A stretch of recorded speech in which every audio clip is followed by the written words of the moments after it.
Every time I load into Skyrim, I'm convinced that it's the true cure for depression. And I feel like I could just as easily say the same for Fallout 3, Fallout New Vegas, and the other Bethesda games. Just being in these worlds literally heals my mental state, like some kind of factory reset.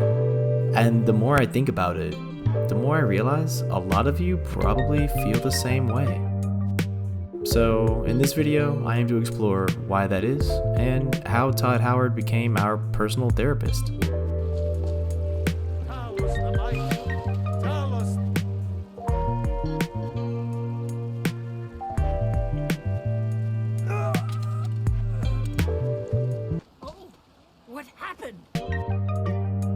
I was born in the 90s, so I was in the 8th or 9th grade when Bethesda games were at their peak, or what I like to call the golden era of gaming. I was in the 7th grade when Fallout 3 came out, and it genuinely blew my mind. I can remember being so young at the time that my parents wouldn't buy me rated M games, so I would save my lunch money for weeks and give it to my friend and he would get it for me. You've done a great thing for me and my sister.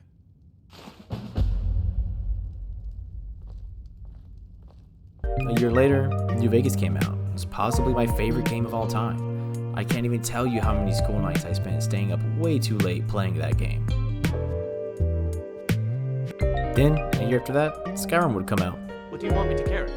I didn't know about Oblivion at the time, so I literally didn't even know a game like Skyrim could exist.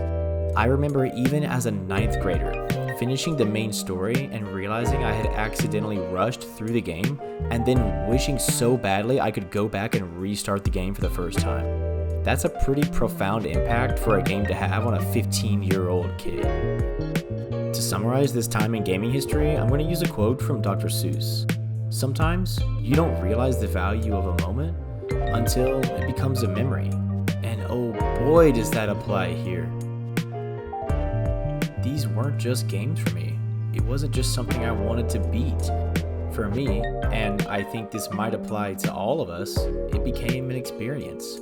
I didn't want to beat the game and move on. I wanted the feeling I had when I played these games to go on forever. And luckily, at least for me and most of us, it still is. Of course, time has moved along, and I fully understand many people today have Bethesda fatigue. For a lot of people, the launch of a Bethesda title doesn't mean what it used to. Their games all share the same age-old issues of the creation engine. They made an incredible series of hilariously terrible PR decisions surrounding Fallout 76. And for those who expected Fallout meets No Man's Sky, Starfield was a huge disappointment. You appear to have suffered fewer. There was one day it would be a time. What is happening? But the scope of this video is not to change your mind about Bethesda, or their games, or their business practices. This is simply a love letter from 15-year-old me way back then to these games that literally changed my life. Looking back, I think these games became a safe space for me. I think we all had one at the time, just with different games. Every generation goes through different unique challenges and has different coping mechanisms. For my generation, gaming was it. For some, it was the lobbies of Modern Warfare 2. For others, World of Warcraft, Halo, Battlefield, Gears of War, Borderlands, GTA 4 and 5, and that's just to name a few. Although I love all of those games, for me, it was always Tamriel, the Capital Wasteland, the Mojave Desert, and the Commonwealth. These worlds that Bethesda painstakingly crafted just did something to me. They inspired joy, exploration, and a sense of wonder. And at the same time, yeah, giving that hilarious chaos that only a Bethesda game can bring, really. And I think for a kid living through such a crazy time, they distracted me, and they just made me feel happy for a while.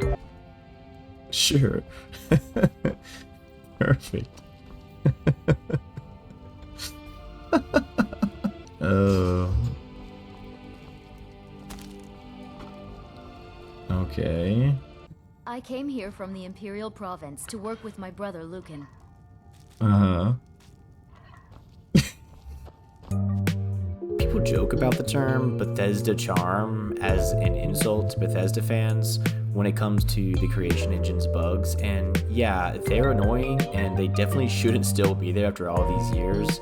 They can definitely be frustrating, but honestly, sometimes they are actually kind of charming. They are actually part of what makes the game fun and chaotic and random. And maybe it's just because they take me back to a time when games didn't have to be perfect to be fun, and we could just enjoy them. A time where my first thought when I saw a hilarious new bug would have been to go tell my friends about it at school tomorrow and not go to Reddit and Twitter and completely trash modern gaming. Getting lost in those worlds felt like coming home and setting down a heavy burden that I'd been carrying all day. And when I look back now, I think it was those moments that gave me the strength to pick that burden back up again the next morning. And maybe that's exactly what keeps me coming back to these games today. That feeling of safety and that sense of losing yourself in a world where anything feels possible. I still love other games. I play them all the time. I can't wait for Battlefield 6 or Borderlands 4 because I have amazing memories with both of those series. But after all these years, nothing else can make me feel the way a Bethesda game does. The launch of Starfield proved that to me. Even a vanilla game launched today in a totally new IP from Bethesda still takes me back to that safe space in my mind when I play it. And I completely understand the issues it has, and a lot of people's critiques of the game are extremely valid. I agree with most of them, but nonetheless, I still feel at home in its world building.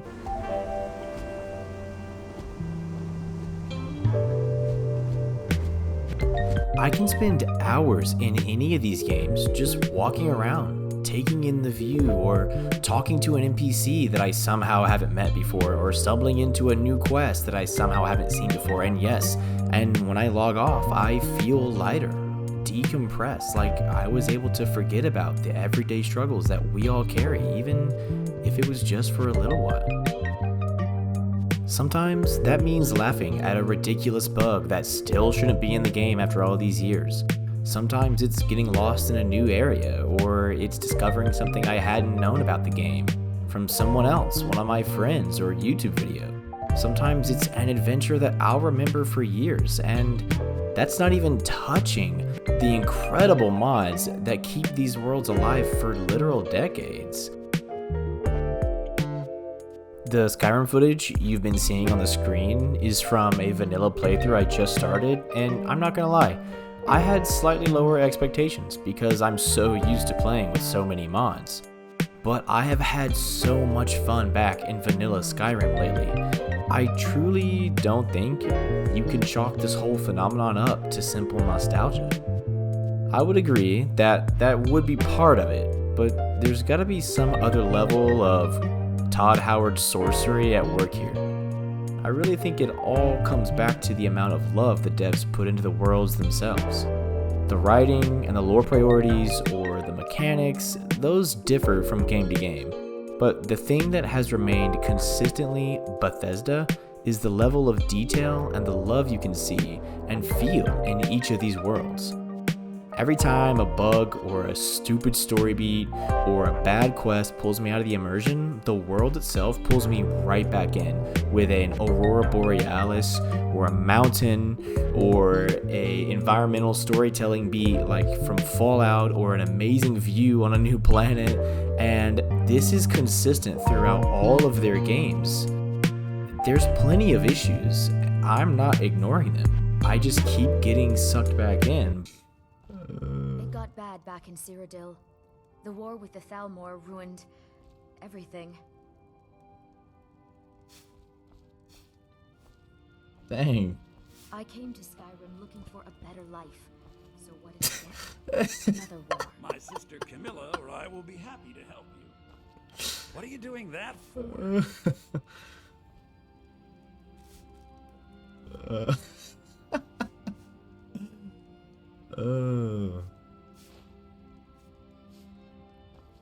Oh man. I just want to find a good husband and start a family of my own. Put that down. You're probably wondering, why did you make this YouTube video? And that's a good question.